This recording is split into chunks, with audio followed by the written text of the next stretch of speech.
I've done that. Hi, I'm Rebecca, and I'm one of the learning technologists here at Innovate within GIFHE. And what we're going to do today is have a look at creating assignments within a class notebook. So the two products that we're going to have a look at are both class notebook and mainly, but also Teams assignments, because you can integrate a class notebook very closely into Teams, and it makes the control of the assignments within the class notebook a bit easier to manage, especially with bigger classes. Right, so I'm going to start off with a quick overview of what a class notebook is. I'm sorry, or what a OneNote is. If you know all of this, I'm sorry, but I think it's probably worth just covering it again for anybody who's yet to have a go at using OneNote and the class notebook. So I'm just going to share my screen.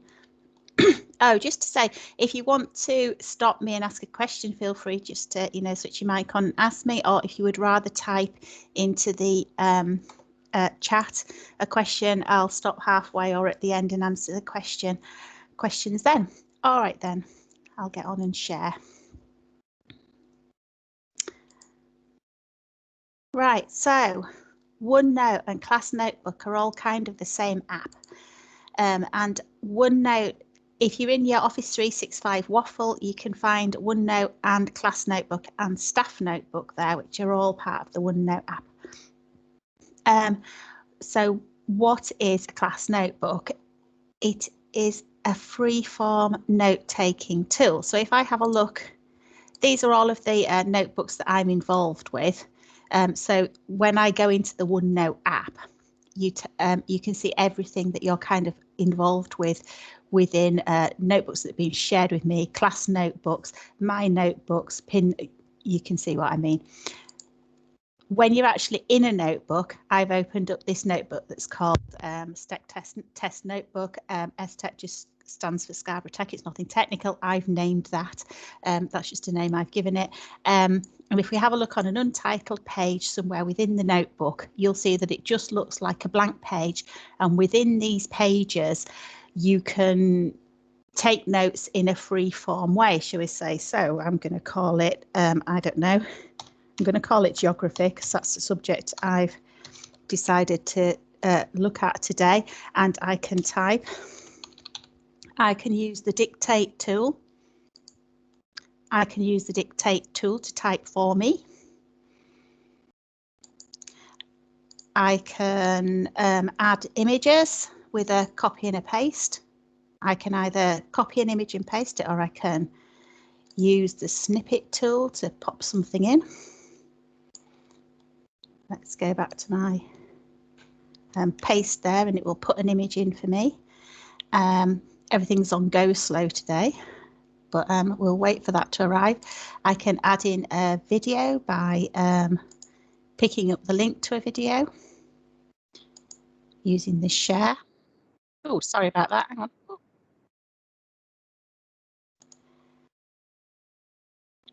Copy the share code. Still waiting for that picture. And when I press return, it will, after it's processed for a couple of minutes, a couple of seconds, hopefully, it will actually post the video in for me, and I can watch the video within the OneNote. What else can I do? I can add in links to forms. So if I have a form that I've created in Microsoft Forms, I can just copy the code for the form from the share, copy that code, and none of my page, we're going very slowly, everything's happening. Don't worry, I have one that I prepared earlier in Good Blue Peter style, so it doesn't matter that it's on go slow at the moment. So I can add forms in, and I can even draw with the drawing tools. Hello. Especially if you have a Surface Pro or a tablet, or even a little, digital pen thing that you can use, that works really well, but it's still usable even if you don't.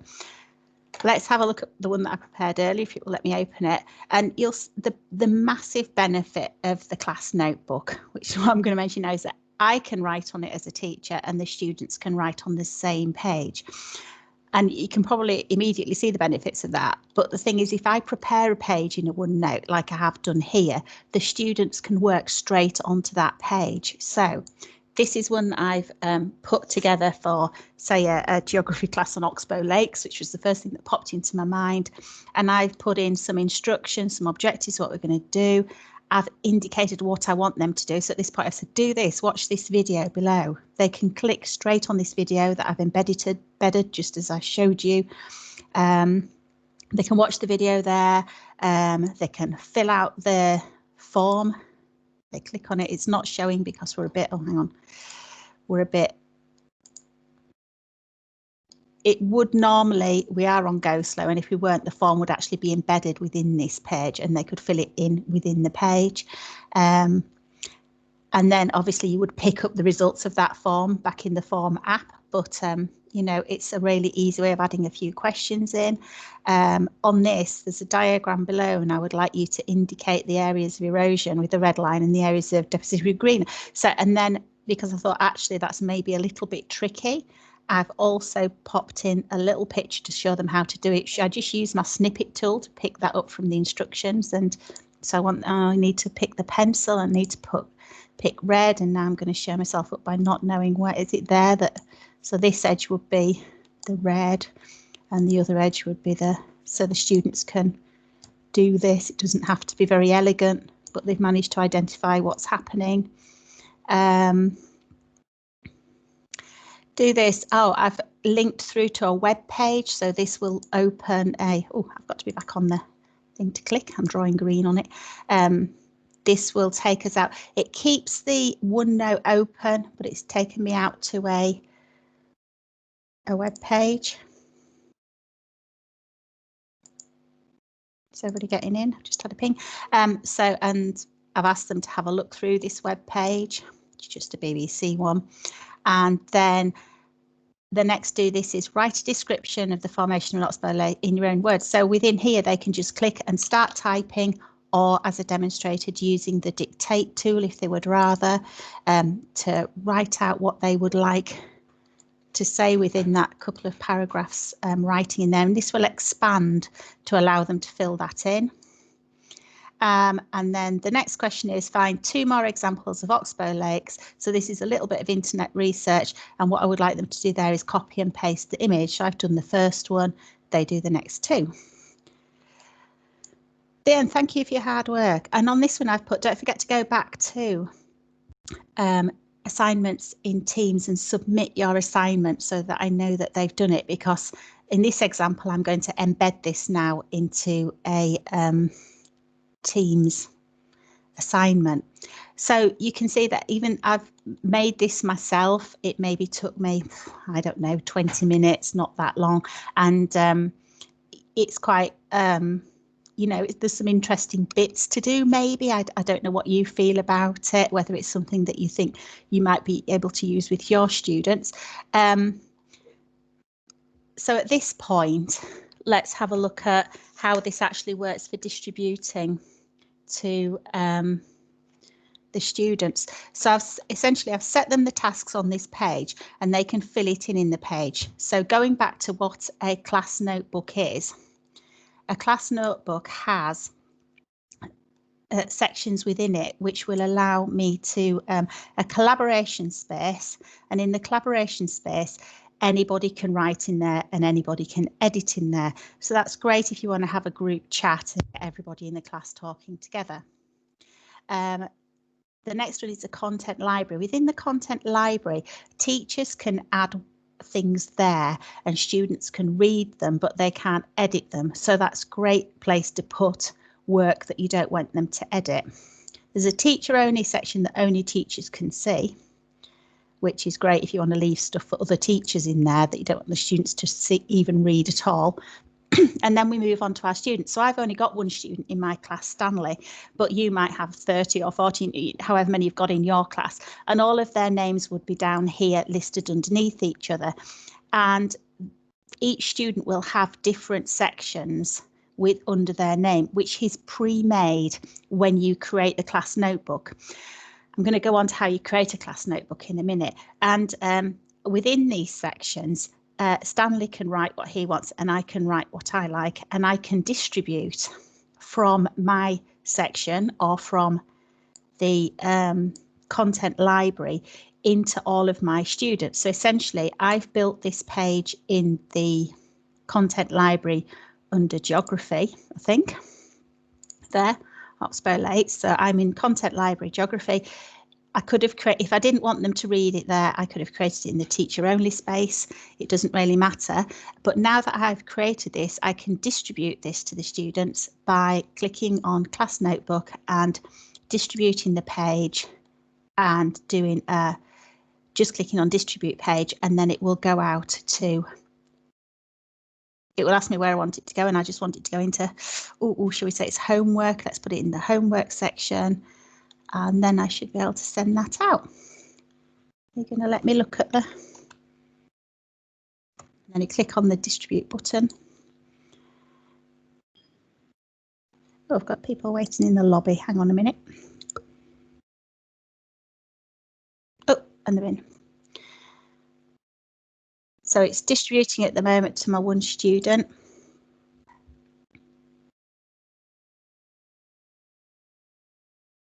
And when I go to Stanley's homework section, you'll see that he will have received that page now, and he can edit it. So that's his copy of that page. So he can write on it and I can write on it, and it all happens in real time. So if, for example, this would be a great way to use this would be if you've been on a Teams call with your class and saying, today we're looking at Oxbow Lakes, I want to talk about it a bit, and now I would like you to go to the, the class notebook and work through this page for me. You can actually go in from your version of class notebook and watch them typing. So the idea of having the quick quiz at the start is that will identify if anybody's totally got the wrong end of the stick about what Oxbow Lakes are all about, and you'll be able to pick out those students immediately and then concentrate on helping them throughout the session. So if you set them, say, an hour for doing this, and they can, you can actually watch them working through it, which is obviously a big advantage if you're working online with them. So let's have a look at how we're going to actually create the overall class notebook. Now we've looked at the page. There's two ways of doing this. You can go to the class notebook app here and work through creating a class notebook. If you do it this way, you will have to then add all of your students on individually through their email address in order to use it, and then you're away using it. The way that most people use it is by creating the class notebook via Teams. So I'll just find Teams for you to have a look at now and drag that across. So this is the team that we've been looking in, and you'll see there's a class notebook here at the top. If you hadn't already set up the class notebook in your team, so I'm guessing that in a primary school you might have a team for the whole class, whereas in, a secondary school you might have a team per year or something. I don't know how you would work out your teams and how you're going to organise that, but essentially you get one class notebook per team. And because it's been created through here, it's been pre-populated with the students that are in that team already. And if you add any new students to the team, they will automatically be added to the class notebook as well. So the only student I've got in my team is Stanley, and that's why he's the one that ended up with the page on the class notebook. This is exactly the same class notebook that we've just been looking at. I'm just viewing it now through Teams. So I said, if you hadn't already set up your class notebook, this link here within the team, which already pre-exists, would let you set up the class notebook there and then. When you set up your class notebook, the only question it will ask you that's a difficult one, is what do you want these sections within each of your students' areas? And this is the default, and the default is a section for assignments, class notes, handouts, homework and quizzes. It's worth at that stage, and the same if you're making this within the class notebook app as well, is to have a good think about what you want to happen there, because it's quite difficult to edit those sections later. But it's not impossible. So decide what you want within these sections while you're in the process of creating the class notebook.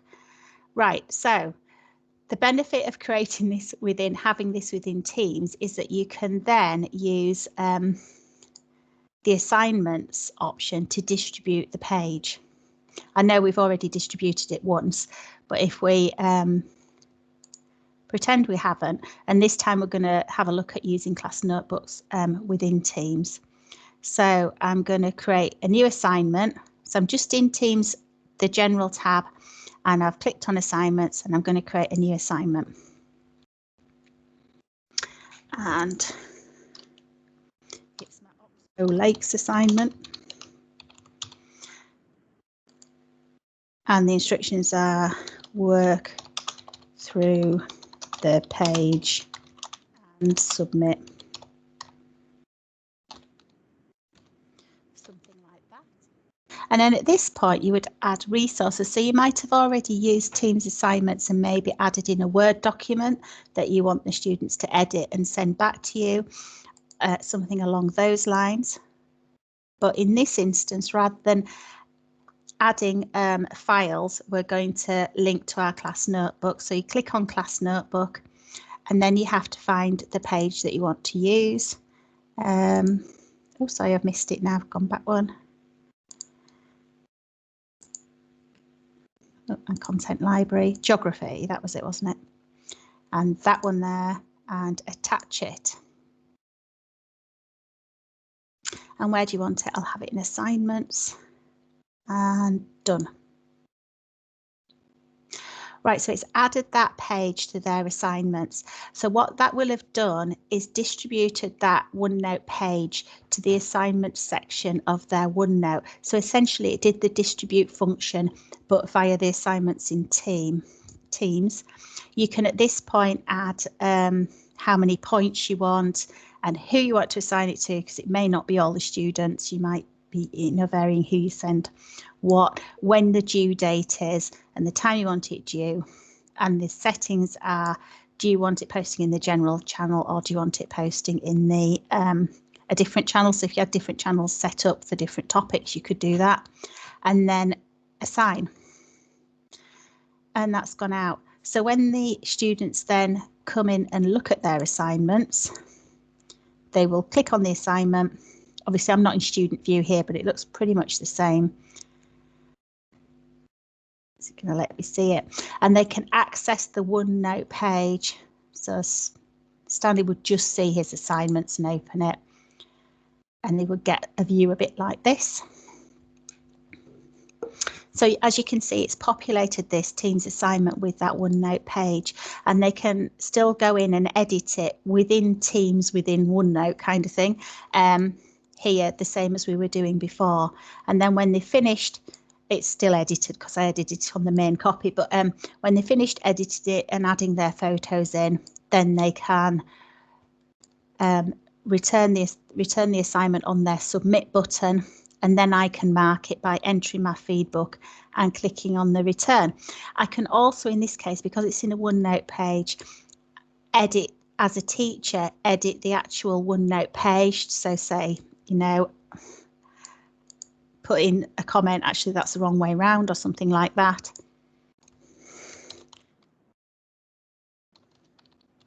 The other way around. Put a little comment in. Just try and get that bit closer. Oh, spelled that wrong, but never mind. And then I can leave feedback in here, and if I want, I can leave overall feedback within the Teams assignment as well, and then return it back to Stanley for him to read. Okay, so that's using it within the Teams assignment. I'm just going to come back to the call and see if there's any questions before I go on to talk about other ways that you can use OneNote to improve your kind of like assignments a little bit. Has anybody got any questions from that? That didn't take nearly as long as I thought it would, which is good. But if you've got any questions, I can answer those now. Has anybody used this system before in there for their classes? Does anybody think it might be useful to them? No. Is anybody there? Right then. We've used it at school. We're a primary school and we've used it quite a bit because it's helpful, because if you do it through the assignments, then you find out when children have completed it. So you're not chasing them up to say, have you done that task? Where are you up to? Because once they assign it, you get alerted, don't you? Once they submit it, sorry. You do. It's a great way of getting the alerts in. You can actually, you know that we distributed that page within the OneNote. There is an option then to look at who's participated in it within OneNote. So if you don't want to use a Teams assignment at all, there is a way around that. You know, when we did the distribute page, sorry, I'll share my page again and show you.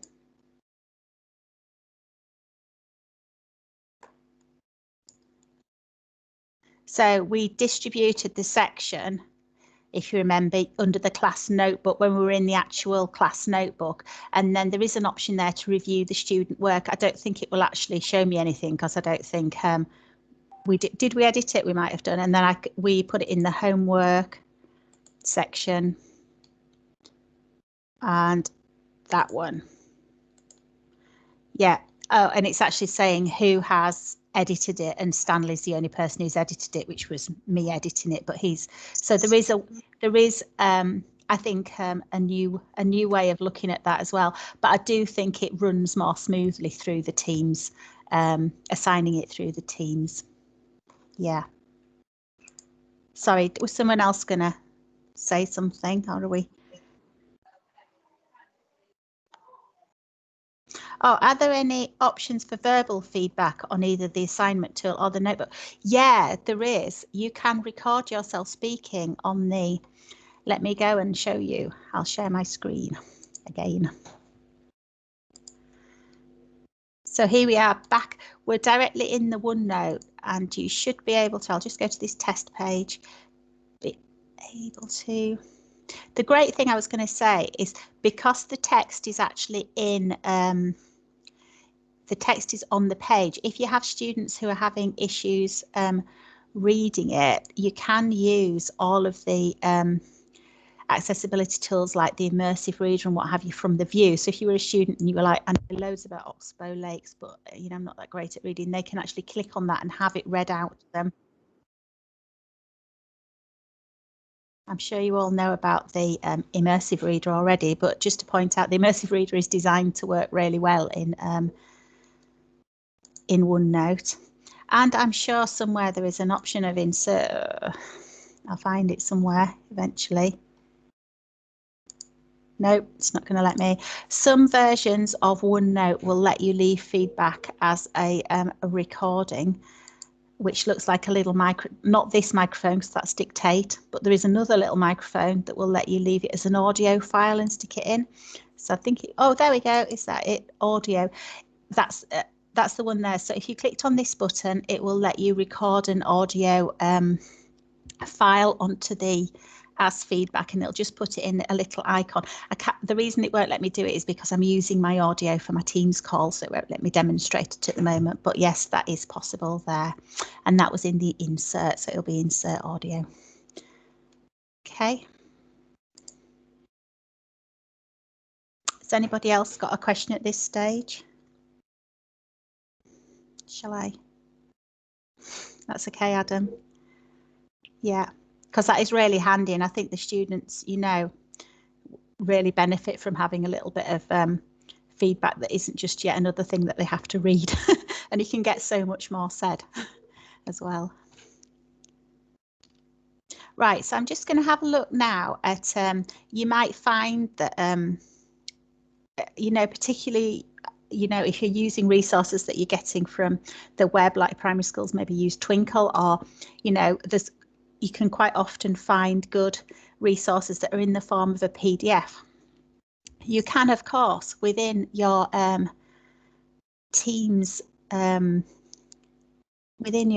assignment, attach a PDF or a Word document. Obviously, PDFs aren't very editable, so if you can attach a Word document to your Teams, let me find it, assignment, then that's a pretty good thing to do. And we use that quite a lot because we're dealing with, you know, people who are like 16 to 19 at colleges. So that makes sense that they're going to be able to download a Word document, edit it and upload it again. That's not impossible. But if your students are kind of, you know, like, you know, primary age, then that's actually quite a big ask to download a document and then edit it and then re-upload it. And particularly if it's a PDF, it's quite, you know, they're quite difficult to edit. You've got to try and open them in Word, and then they're not always that editable once they're in Word. So let's have a look at how we could improve that using our OneNote. So if I went to, what should we do it in? Reading. And I've pre-prepared this PDF here that, oops, just find it for you. I've got lots of, so I've prepared this PDF to try and make it look a little bit like something that you might download from Twinkle or something. So it's just the poem. It looks nice. It's got nice pictures, and there's a couple of questions in a quiz at the end. So under normal circumstances, you might, you know, print this out and hand it round the class. But I know a lot of people don't have printers at home, and then you've got the whole issue of how are they going to, you know, be able to answer these questions. And then when they have printed it out and answered the questions, how do they get it back to you? Do they photograph it and send it in to you?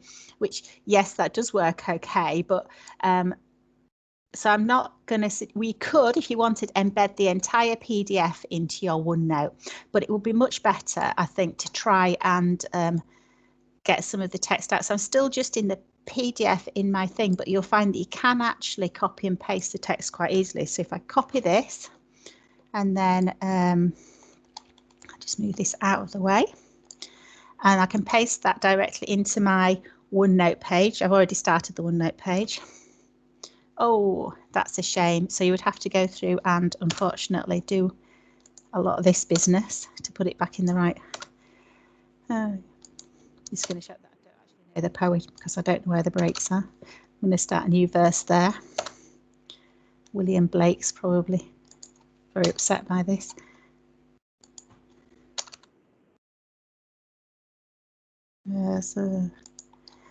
All right. That wasn't too bad. What was that? 30 seconds. We can manage that. And then it would be nice to have that nice picture of a tiger. So let's see if we can do that. I'm going to use my snippet tool, which if you've never used the snippet tool, it's really handy. And you can get that by typing snippet into the search bar of Windows 10. And it comes with Windows 10, and it just pops this little tool up, and you do a new snip. You need to get on your screen the thing that you want to snip. So I want this, it needs to be all showing. Click a new snip on the snippet tool, and then you can cut it out. Should you probably all know this, and then go back to where you want to paste it, and it will have, sorry, didn't want to do that, and just paste it in with a Control-V, and it will put that picture in. So the actual the process of snipping it saves it as well. It's not a great example because again we're going really slow on OneNote, and it's not going to put it in very quickly, but it will do it eventually. And then with the questions, totally lost my PDF now. I'll just type them out. So the questions you could put again underneath the image, which was, what is the tiger doing, or whatever your question is. Your students could then, when they get this page, via whatever mechanism you choose, either as a assignment in Teams or as a, you know, just straight into the class notebook, they can type straight onto here, and they're not messing about trying to printing it out and deciding where to type and what have you. or having to download it and re-upload it. It's just happening straight on the page. So I'll come back to the meeting, and if anybody wants me to demonstrate anything else, I can. But that is pretty much everything that I wanted to show you. I don't know if anybody feels that might be of benefit for you. So I do think that Class Notebook is one of the most useful tools that there is, you know, for online learning at the moment, particularly with schools, because it is so easy to use when you get the hang of it, and particularly if you use it in conjunction with Teams assignments to kind of set people off in the right direction. With Teams assignments, you pretty much, you know, the only thing they have to do is learn how to access Teams and then look for that day's assignment, and they're off with it.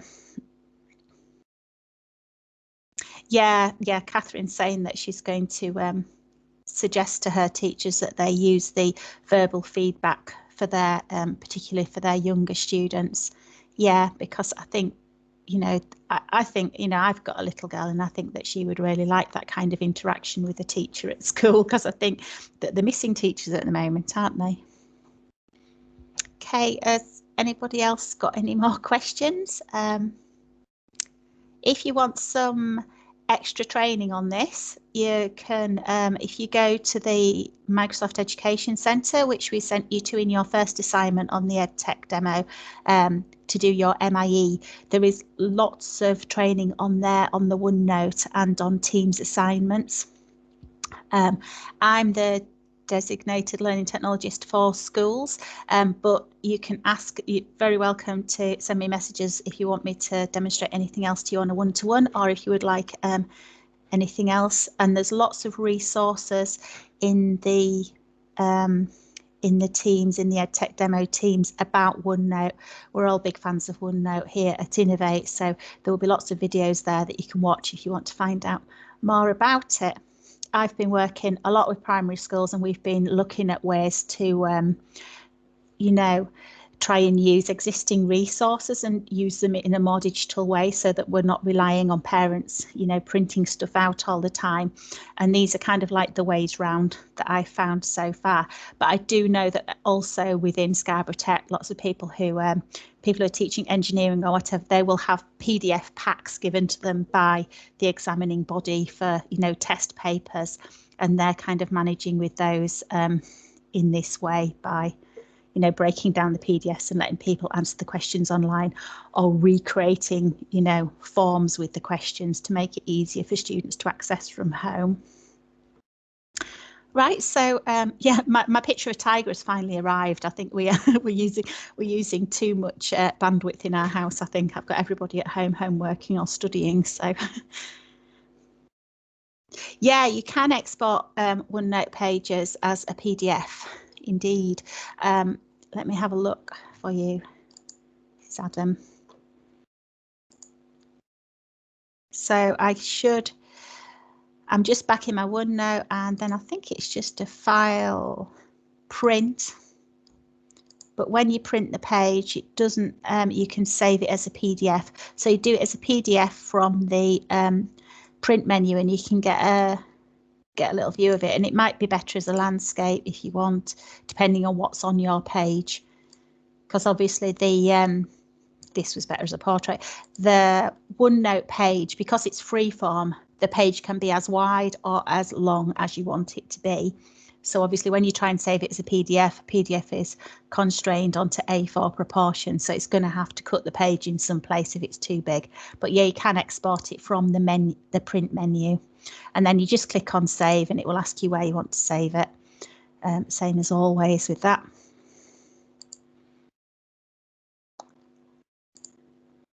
So that was just in the file menu, print menu, click on print.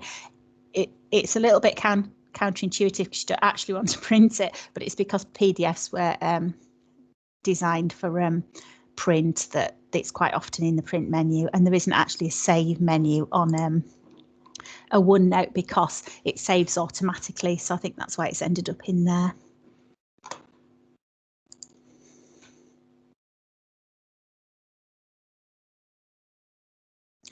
Right then, if nobody else has got any, oh, I thought there might have been a separate option, but that's useful. Yeah, no, that's, yeah, sorry, Adam. Yeah, that's the only way I know of doing it.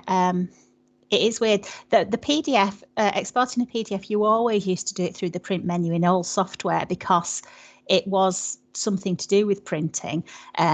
Like 10 years ago or something, and it's strange that they've had to go back to that just because they don't have the you can print the page from there as well, obviously, but it's just kind of like it's printing to a document is PDF, so that's why that happened. It's just one of those fluke things in the development of software. All right then, so that's pretty much everything I've got to say, so if there's no more questions, I'll go. Thank you very much for coming along, and do get in touch if you want any more help or advice. Bye.